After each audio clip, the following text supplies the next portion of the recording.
Hello, we are doing job characteristics approach, and what this approach mainly relied on was how well you can motivate your employees, because it is believed in this approach that whenever your employee is motivated, you attain the maximum results. So what this theory given by Hackman and Oldham said was that your employees will work harder when they are rewarded enough, when they're satisfied and when they're sufficient with their jobs and they're happy with their jobs, they will work harder for your company. So that was the crux of it. Now there are also 5 core dimensions of this job. So let's see what those are. First is skill variety. So as I said, for example, if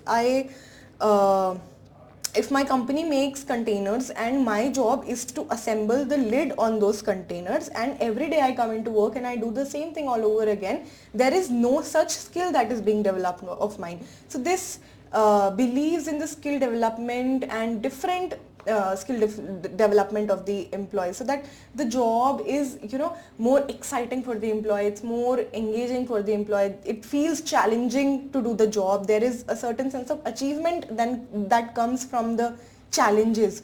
So that is there.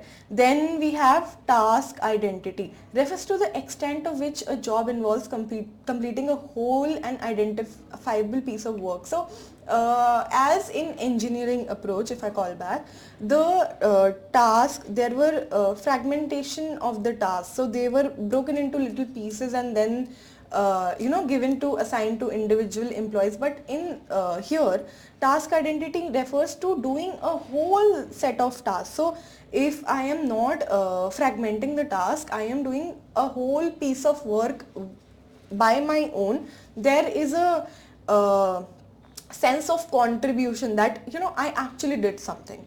So that is there. Instead of just breaking down and in the task into pieces and doing your own thing, there is a sense of achievement that, oh, I did a whole lot more today. So that is there. Then we have task significance, and this refers to how much of a task employee contributes to the company and how valuable or how important that is.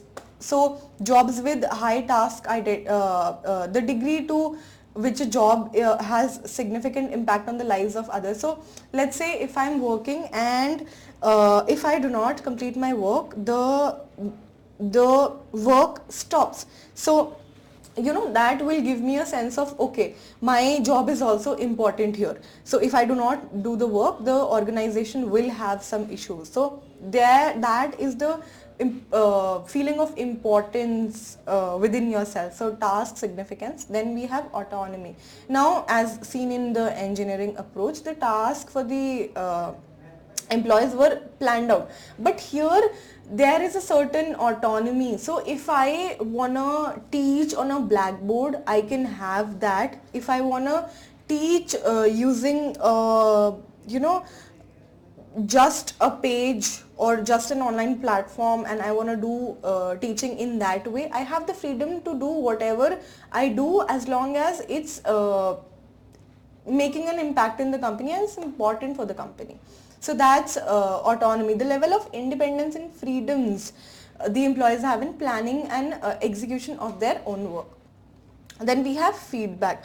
So when employees receive clear feedbacks on the thing that they're working, there is a sense of satisfaction, there is a sense of achievement, so accomplishment. Okay, so if you get the feedback that, okay, the task you did was very good and the task was successfully completed and on time, there is a sense of accomplishment there.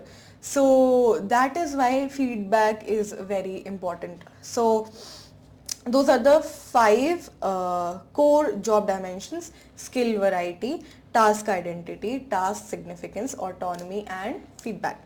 Now from that we move on to motivating potential score, or we can also call it MPS. Now what MPS signifies is how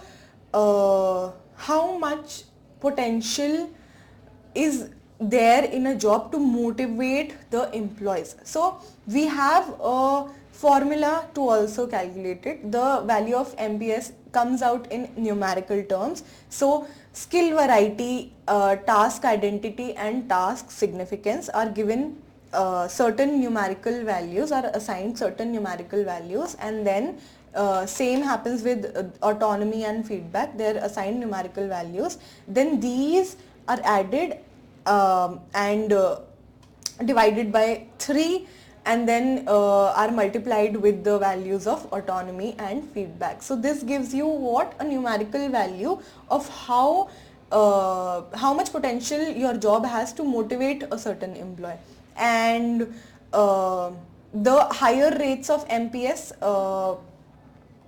indicate that your job has a lot of potential to motivate others, so your job is motivating others. But a low indicates quite the contrary. So the job characteristics theory is also an ideal framework for job design. So here is one of the uses of job applications approach also. So that is it from the job characteristics approach, and thank you.